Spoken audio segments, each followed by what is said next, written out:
Dear students, the next question from NCERT, question number 5, topic work power energy. The statement is answer the following. A part is, it is given to you, the casing of a rocket in flight burns up due to friction. At whose expense is the heat energy required for the burning obtained, the rocket or the atmosphere? Let you answer this part here. Statement आपको दे रखा है कि जब rocket को launch करते हैं तो उसके आउटर केजिंग का जो मास होता है ये बर्न हो जाता है। तो प्रॉब्लम ये है इसको एनर्जी कहाँ से मिलती है, तो इस केजिंग के लिए बर्निंग प्रोसेस के लिए इसको चाहिए हीट एनर्जी, और हम अच्छी तरह जानते हैं energy neither be created nor be destroyed. तो प्रॉब्लम ये है कि इसको जो एनर्जी मिल रही है इस केजिंग को बर्निंग प्रोसेस के लिए वो एनर्जी कहाँ से मिलेगी। तो हम अच्छी तरह जानते हैं कि रॉकेट के अंदर जो एनर्जी है वो मैकेनिकल एनर्जी है, kinetic energy plus potential energy. तो ये जो रॉकेट की एनर्जी है इटसेल्फ, ये एनर्जी हीट एनर्जी में कन्वर्ट हो जाती है। तो आपका आंसर रहेगा the heat energy for the purpose of burning of its casing is provided by the rocket itself. Rocket से ही हमें ये एनर्जी मिलती है। तो आपका आंसर रहेगा rocket itself. B part of the question is, आपको दे रखा है comet move around the sun in highly elliptical orbit. The gravitational force on the comet due to the sun is not normal to the comet velocity in general, yet the work done by gravitational force over every complete orbit on comet is zero. Why? तो हम यहाँ पे इस question को answer दे सकते हैं कि as sun is attracting the comet by gravitational force and gravitational force is being conservative force, and for conservative force work done over closed path is zero. Therefore work done in one revolution will be zero around the sun. The C part of the problem is, an artificial satellite orbiting the earth in very thin atmosphere loses its energy gradually due to dissipation against atmospheric resistance, however small. Why then does its speed increases progressively as it comes closer and closer to the earth? Let me answer this part. Statement के according क्या है, यहाँ पे कोई satellite है और ये satellite अर्थ के चारों ओर घूम रहा है। अब यहाँ पे कुछ अर्थ का एटमॉस्फेयर है जो वेरी थिन है, तो इसकी वजह से इस सैटेलाइट की एनर्जी कुछ लॉस्ट हो जाती है और ये धीरे धीरे करके अंदर की ऑर्बिट में आना शुरू हो जाता है। तो यहाँ से इसका ऑर्बिट इस तरह से कम होना शुरू हो जाएगा, तो अंदर की तरफ शिफ्ट होना शुरू हो जाएगा। आपका क्वेश्चन ये है कि जब ये अंदर की तरफ शिफ्ट होगा सैटेलाइट तो इसका काइनेटिक एनर्जी क्यों बढ़ जाता है, इसका स्पीड बढ़ जाता है, इज टू बी आंसर। तो एक्चुअली जैसे ही सैटेलाइट ये अंदर की तरफ जाएगा तो इसका पोटेंशियल एनर्जी डिक्रीज हो जाएगा। तो पोटेंशियल एनर्जी अगर डिक्रीज हो गया तो हम अच्छी तरह जानते हैं कि total energy is equal to kinetic energy plus potential energy, और टोटल एनर्जी ऑफ सिस्टम हमेशा क्या रहती है, कांस्टेंट रहती है। अब यहाँ पे पोटेंशियल एनर्जी डिक्रीज हो गई है, इसका मतलब काइनेटिक एनर्जी इंक्रीजेस, यानी kinetic energy of satellite increases and therefore its velocity increases. It's the answer. The D part of the problem is, in figure 1, the man walked 2 meters carrying a mass of 15 kg on his hand. In figure 2, he walks the same distance pulling the rope behind him. The rope over a pulley and a mass of 15 kg hangs at its other end. In which case is the work done greater? तो इस first case में और second case में जहां पे आपको दो different possibilities दे रखी हैं किसमें वर्क डन ज्यादा होगा, तो इस फर्स्ट केस में हम देख सकते हैं वर्क डन अगेंस्ट ग्रेविटी कितना होगा। यहाँ पे जो ये मास है इस 15 kg मास पर डिस्प्लेसमेंट इस डायरेक्शन में हो रहा है और ग्रेविटी का फोर्स कहाँ लगा हुआ है, डाउनवर्ड लगा हुआ है। तो इस मैन को इसको आगे फॉरवर्ड डायरेक्शन में कैरी करने के लिए जो वर्क डन होगा ग्रेविटी का वो हो जाएगा F.S। इसको सॉल्व करेंगे, it comes out to be Fs cos 90, क्योंकि आप देख सकते हैं एंगल कितना रहेगा ग्रेविटी का और डिस्प्लेसमेंट का एंगल कितना हो गया, 90 डिग्री हो गया, थीटा 90 हो जाएगा। तो इस केस में वर्क डन क्या हो जाएगा, जीरो हो जाएगा। यहाँ पे ग्रेविटी के अगेंस्ट हमें वर्क डन नहीं करना पड़ रहा है। लेकिन इस सेकेंड सिचुएशन में अगर हम ढंग से देखते हैं तो यहाँ पे हम केयरफुली समझ सकते हैं, जैसे ये मैन इस रोप को पुल करेगा, अपनी ओर खींचेगा, तो डेफिनेटली यहाँ से टेंशन आ जाएगी, ये टेंशन का जो फोर्स होगा इसको ऊपर की तरफ खींचेगा। तो यहाँ पे जो इसका वेट mg डाउनवर्ड काम करेगा, आपको एटलीस्ट ये फोर्स अपवर्ड डायरेक्शन में लगाना पड़ेगा। इस सिचुएशन में आपने फोर्स किधर लगा दिया है, अपवर्ड डायरेक्शन में लगा दिया है, इसको ऊपर पुल करने के लिए, और जो डिस्प्लेसमेंट होगा वो भी ऑटोमेटिकली इसी डायरेक्शन में होगा, क्योंकि आपने फोर्स अपवर्ड लगाए हैं। तो इस थ्रेड की वजह से ये जो ब्लॉक है 15 kg ब्लॉक है, ये अपवर्ड डायरेक्शन में मूव कर जाएगा। ऐसी सिचुएशन में जो डिस्प्लेसमेंट होगा वो भी अपवर्ड डायरेक्शन में आ जाएगा। तो फोर्स भी अपवर्ड डायरेक्शन में है, डिस्प्लेसमेंट भी अपवर्ड डायरेक्शन में है, तो वर्क डन का फॉर्मूला होता है हमारा Fs cos थीटा। तो थीटा 0 हो जाएगा, it is Fs cos 0 and that comes out to be force into displacement. तो यहाँ पे ग्रेविटी के अगेंस्ट कुछ ना कुछ वर्क डन हुआ है, जबकि जो प्रीवियस केस हमारे पास था इसमें वर्क डन क्या था, 0 था। इसका मतलब ये हुआ कि सेकेंड केस में more work is done. It is answer. Next question, question number 6, work power energy, NCERT. The statement is underline the correct alternatives, and A part is when a conservative force does positive work on a body, the potential energy of the system increases, decreases and remains unchanged. तो यहाँ पे conservative force के लिए एक बड़ा important result हमारे पास होता है। कंजर्वेटिव फोर्स के लिए जो वर्क डन होता है, work done is equal to negative of change in potential energy. Work done by conservative force is always dW is equal to minus of du. इसका मतलब जब भी पॉजिटिव वर्क डन होगा तो potential energy will decrease. Then your answer is it will decrease. B is the correct option. Here the answer will be decreases. B part of the problem is work done by a body against friction always results in a loss of its kinetic or potential energy.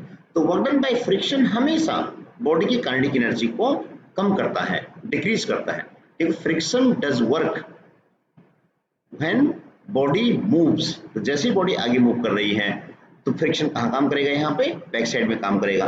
तो इससे क्या हो जाएगा, body की जो kinetic energy है वो decrease हो जाएगी। Therefore, the answer will be kinetic energy will decrease here. The C part of the question is the rate of change of total momentum of many particle system is proportional to, आपको बताना है ये external force के proportional होता है या sum of the all internal forces, जितने भी इंटरनल फोर्सेस हैं उन पे डिपेंड करता है। तो एक्चुअल में किसी सिस्टम के अंदर जो इंटरनल फोर्सेस होते हैं उनका सम 0 होता है। सम ऑफ ऑल इंटरनल फोर्सेस किसी सिस्टम के लिए 0 हो जाएगा। इसका मतलब ये हुआ कि जो हम second law of motion use करते हैं F is equal to dp/dt, it is for the external force. जो फोर्सेस हम यूज करेंगे वो कौन से होंगे, एक्सटर्नल फोर्सेस होंगे।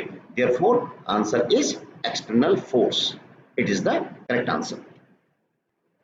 The next part of the question is D part, and it is given to you in an inelastic collision of the two bodies, the quantities which do not change after the collision are total kinetic energy, total linear momentum and total energy of the system of the bodies.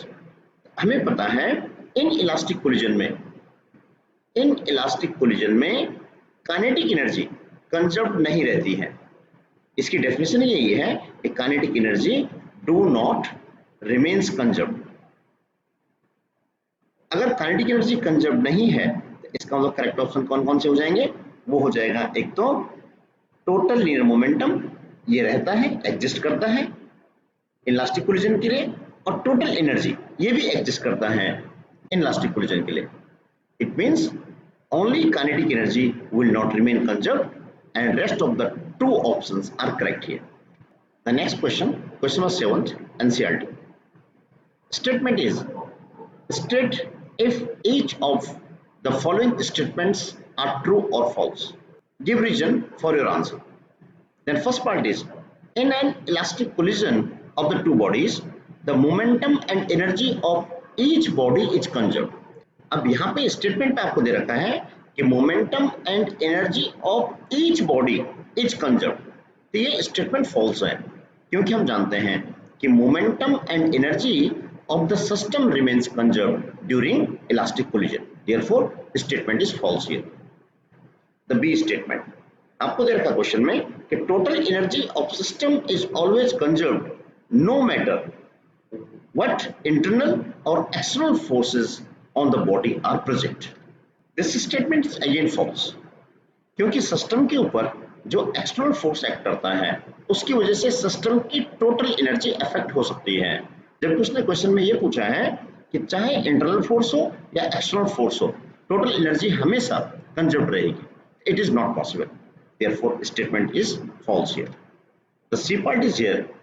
ये पूछा है आपको कि work done in the motion of a body over a close loop is zero for every force in nature. This statement is false again, क्योंकि किसी भी close path के लिए, क्लोज लूप के लिए टोटल वर्क डन तभी zero होता है जबकि वो कंजर्वेटिव फोर्स हो. जबकि उसने ये दिया है स्टेटमेंट में कि for every force in nature, तो for every force in nature के लिए पॉसिबल नहीं है. Therefore statement is incorrect. हाँ, स्टेटमेंट करेक्ट हो सकती है only for conservative force. D part is here.